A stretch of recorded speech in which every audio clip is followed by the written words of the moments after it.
পঞ্চম শ্রেণীর বিজ্ঞান বই নিয়ে ধারাবাহিকভাবে তোমাদের সাথে আলোচনা করছিলাম, তার ধারাবাহিকতায় এখন দ্বিতীয় অধ্যায়ের আমরা 15 নম্বর পৃষ্ঠা থেকে আলোচনা করব।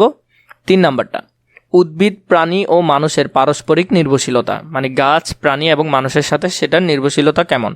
আমরা উদ্ভিদ ও প্রাণী কিভাবে একে অপরের উপর নির্ভরশীল তা জেনেছি।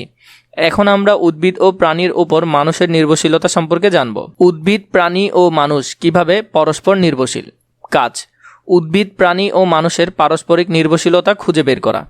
প্রথমে যা করতে হবে, ধারণা চক্রটি ফাঁকা স্থানে উদ্ভিদ, প্রাণী ও মানুষের যা করতে হবে। ধারণা চিত্রটির ফাঁকা স্থানে উদ্ভিদ, প্রাণী ও মানুষের পারস্পরিক নির্ভরশীলতা সম্পর্কে লেখো।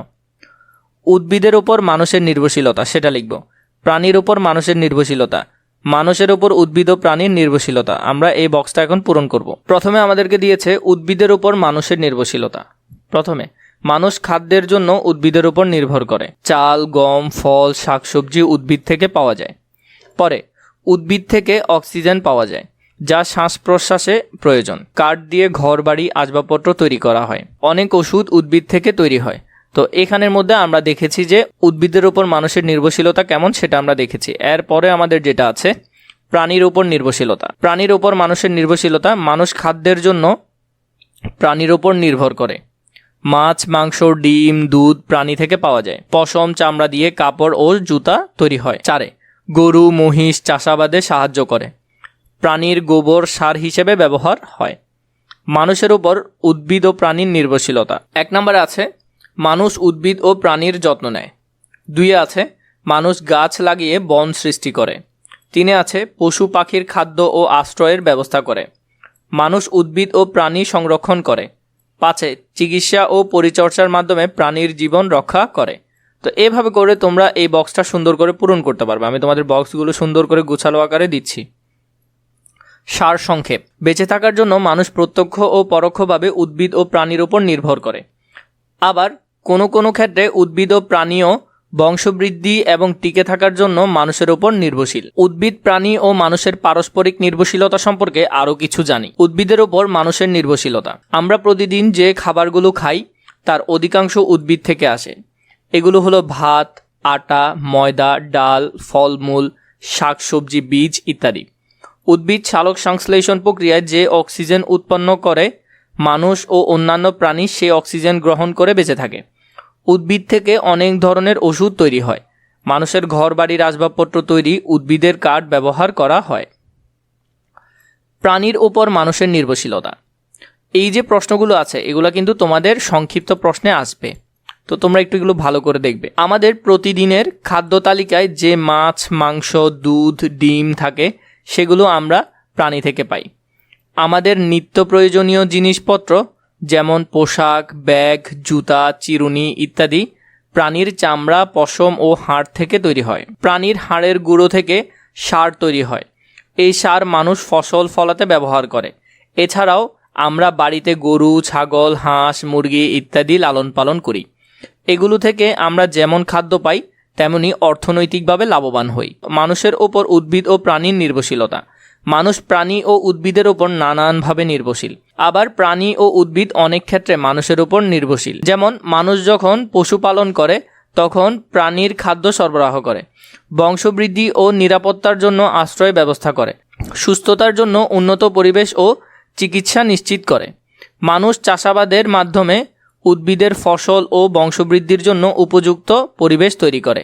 সার ব্যবহার করে উদ্ভিদের পুষ্টি সরবরাহ করে, রোগ, আগাছা ও প্রতিকূল আবহাওয়া থেকে রক্ষা করে।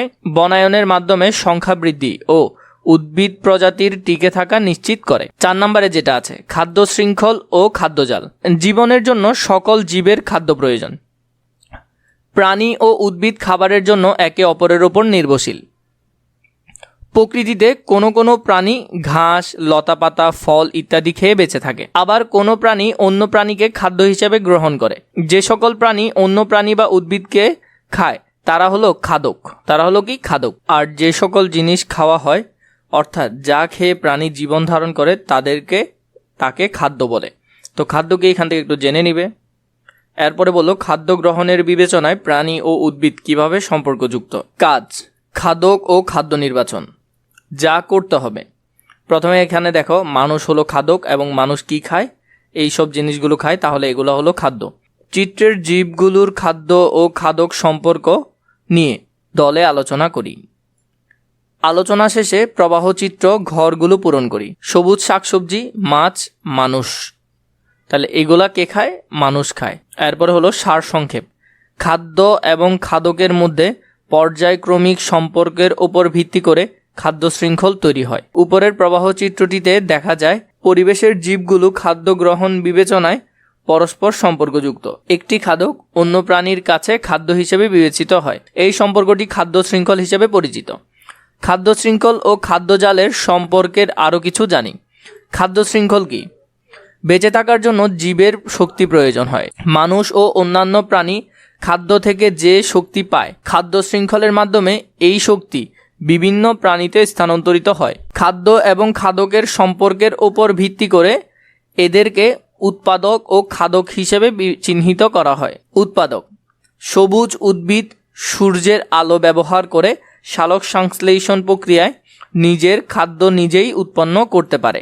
সবুজ উদ্ভিদকে উৎপাদক বলা হয়। খাদক: প্রাণীরা নিজের খাদ্য নিজেরা তৈরি করতে পারে না। সবুজ উদ্ভিদ এবং তাদের তৈরিকৃত খাদ্যের ওপর প্রাণীরা নির্ভরশীল, এজন্য প্রাণীদেরকে বলা হয় খাদক। যে সকল প্রাণী সরাসরি উদ্ভিদকে খাদ্য হিসেবে গ্রহণ করে তারা হলো প্রথম স্তরের খাদক, যেমন ঘাস ফড়িং, গরু, ছাগল, হরিণ ইত্যাদি। যে সকল প্রাণী তৃণভোজী প্রাণীদের খেয়ে বেঁচে থাকে তারা হলো দ্বিতীয় স্তরের খাদক, যেমন ব্যাঙ, শিয়াল ইত্যাদি প্রাণী। আবার দ্বিতীয় স্তরের খাদককে যারা খাদ্য হিসেবে গ্রহণ করে তারা হলো তৃতীয় স্তরের খাদক, যেমন সাপ, ঈগল, বাঘ ইত্যাদি। অধিকাংশ তৃতীয় স্তরের খাদক মাংসভোজী। খাদ্য শৃঙ্খলের প্রতিটি স্তরকে খাদ্য স্তর বা ট্রফিক লেভেল বলে। খাদ্যজাল: কোনো বাস্তু সংস্থানে বিদ্যমান একাধিক খাদ্য শৃঙ্খল খাদক সম্পর্ক ভিত্তিতে একে অপরের সাথে যুক্ত থাকে।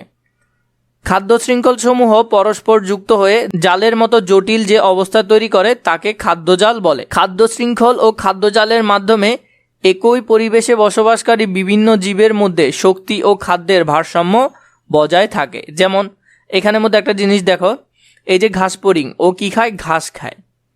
আবার এই খরগোশ আছে, ও কি খায়? ঘাস খায়। এবং এই যে কাঠবিড়ালি আছে, ও কি খায়? ঘাস খায়। আবার এই কাঠবিড়ালিকে কি খায়? চিল খায়। আবার এই ইঁদুর ঘাস খায়। আবার ইঁদুরকে কে খায়? চিল খায়। সাপ আবার কি খায়? ইঁদুর খায়। তো এইভাবে দেখো, এটা পুরোপুরি জালের মতো বিছিয়ে আছে। এই জন্য এটাকে কি বলা হয়? এই জন্য এটাকে বলা হয় খাদ্যজাল।